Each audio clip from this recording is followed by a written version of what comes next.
안녕하세요. 서정화의 지금고전입니다. 주나라의 궁, 종묘와 명당의 12번째 단계를 시작합니다. 당나라 때의 예학자 가공원은 천신에게 올리는 제례를 제사사자 사라고 부르고 땅신인 지기에게 올리는 제례를 제라고 부르며 종묘에서 선조에게 올리는 제례를 향이라고 부른다 라고 하였습니다. 그런데 그와 동시대의 인물인 현응은 천신에게 올리는 제사는 사당사자 사이고 지기에게 올리는 제사가 제사사자 사라고 하였습니다. 제사사자 사만을 가지고 볼 경우 가공원은 하늘에 올리는 제사라고 한 반면 현응은 땅에 올리는 제사라고 설명한 것입니다. 이렇듯 여러 제사 명칭들에 대한 개념을 학자마다 다르게 인식하고 있습니다. 이와 같이 의례 용어들을 혼용해 사용하는 것이 계략적인 의미 전달에는 그다지 큰 문제가 없다고 해도 그것들 간의 명확한 차이에 대한 이해와 그 의례를 이행하고자 했던 본연의 목적을 가늠하고자 할 경우는 혼란이 없을 수 없습니다. 따라서 여러 종류의 제사들 각각의 본뜻에 좀 더 부합될 수 있는 논의가 필요하다고 생각합니다. 한자가 표의 문자라는 것에 착안해서 저는 그 글자들의 상형 구성 요소에 대한 분석과 고전에서의 그것들과 관련된 묘사, 이런 과정들을 통해 몇몇 제사 명칭들의 본의 및 그 이행 목적에 대한 추정을 시도해 보았습니다. 고찰 대상은 제, 사, 향, 이 네 가지 의례입니다. 첫 번째 제와 두 번째 사는 제사라는 대표적인 문자이고 세 번째 사는 사당의 의미로 주로 쓰입니다. 마지막 향자는 잔치의 의미가 담겨 있습니다.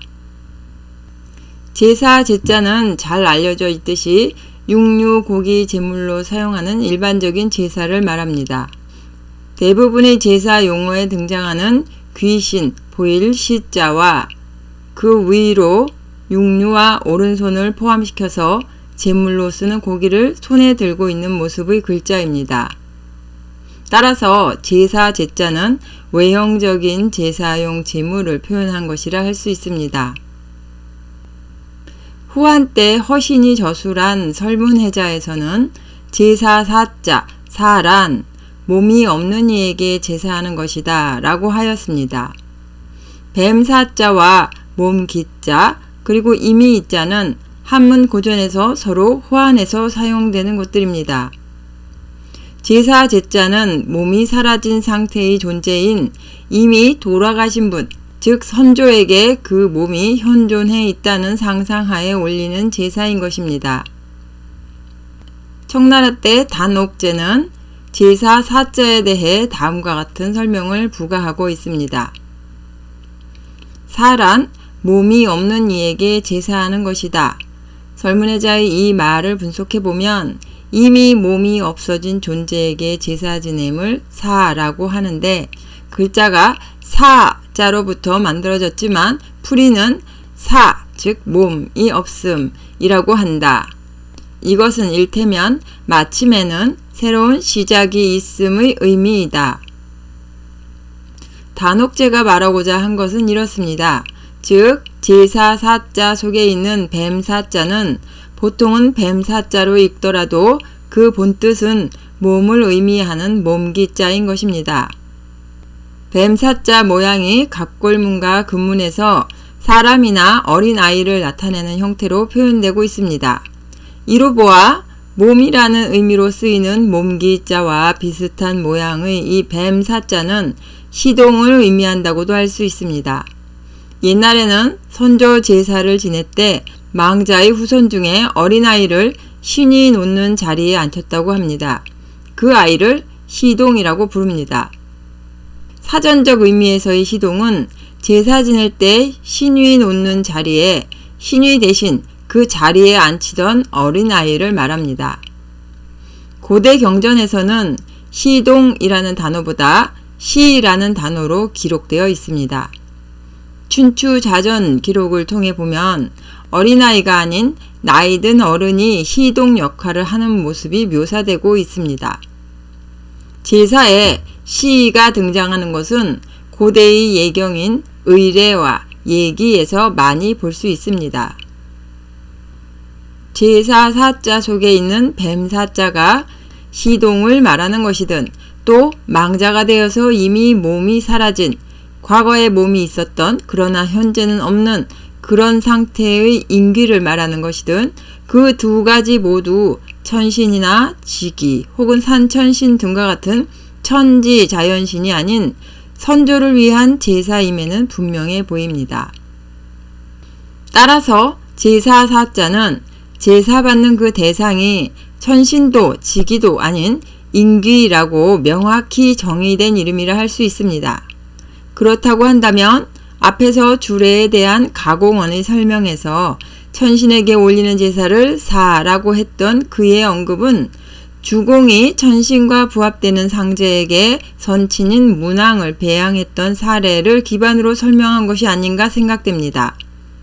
그와 반대로 땅에 올리는 제사를 사라고 했던 현흥의 설명은 선조를 더 이상 하늘의 상제나 체의례에서의 그 체에 깃든 존재가 아니라 봉분을 만들어 땅 속에 안치하는 존재로서 당시의 장례 문화에 의한 현실적인 제사관념에 부합시킨 설명이라 하겠습니다. 앞서 언급한 제사 제자와 그리고 여기에서의 제사 사자 각각의 뜻을 생각하면서 제사의 의미를 설명한다면 다음과 같이 정의할 수 있겠습니다. 즉 제사란 돌아가셔서 몸이 없어진 선조에게 고기 제수를 마련해 제례를 올리는 것이 됩니다. 제사 지낼 사자, 이것을 보통 사당 사자라고 하지요. 설문해자에서는 춘 계절의 제사를 사라고 한다 라고 설명하고 있습니다. 이는 제례 이행 시기를 중심으로 말한 것으로 춘하 추동 시제의 하나로 판단한 것입니다. 사당 사자 글자 안에 있는 맡을 사자는 담당자, 관리자 등의 실무, 관료, 유사를 의미하는데요. 그것이 사당 사자의 조어에 일정 부분 영향을 준 것으로 보입니다. 후대의 개개인의 제례 행위에서 별도의 관리자나 담당자를 두지는 않았겠지만 기본적으로 사의례에는 의례 담당자의 요구하는 말, 희망하는 말이 있고 나아가 요구하는 것을 얻어내기를 희망하는 기도를 아뢰는 말이 존재합니다. 즉 사당 사자 사의례는 복을 비는 구복의 요소가 내포된 제사 명칭입니다. 전국시대 변설가인 순우공과 관련된 이야기에서 사가 요청하다, 요구하다 등의 의도가 내포되어 있는 제사임을 알려주는 사례를 찾을 수 있습니다. 후한말 유향의 설원 복음편 글인데요. 그 배경은 이렇습니다. 초나라와 위나라가 우호를 맺어서 협공으로 제나라를 치려는 것을 근심한 제나라 왕이 순우곤에게 사신을 보내서 자기와 근심을 함께 나누면 어떻겠습니까? 라고 청합니다.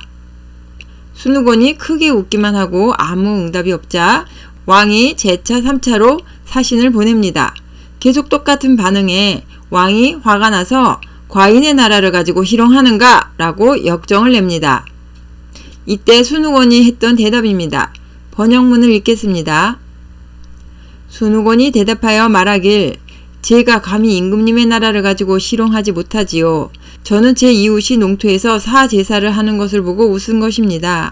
도시락밥 한 상자와 붕어 한 마리를 바치고서는 농토에는 기름지게 촉촉함을 내려주시고 백수레의 곡물을 수확하게 해주시며 흩어지는 흙먼지 땅에서는 벼농사가 잘되게 해주소서라는 기원문을 읽고 있더라고요.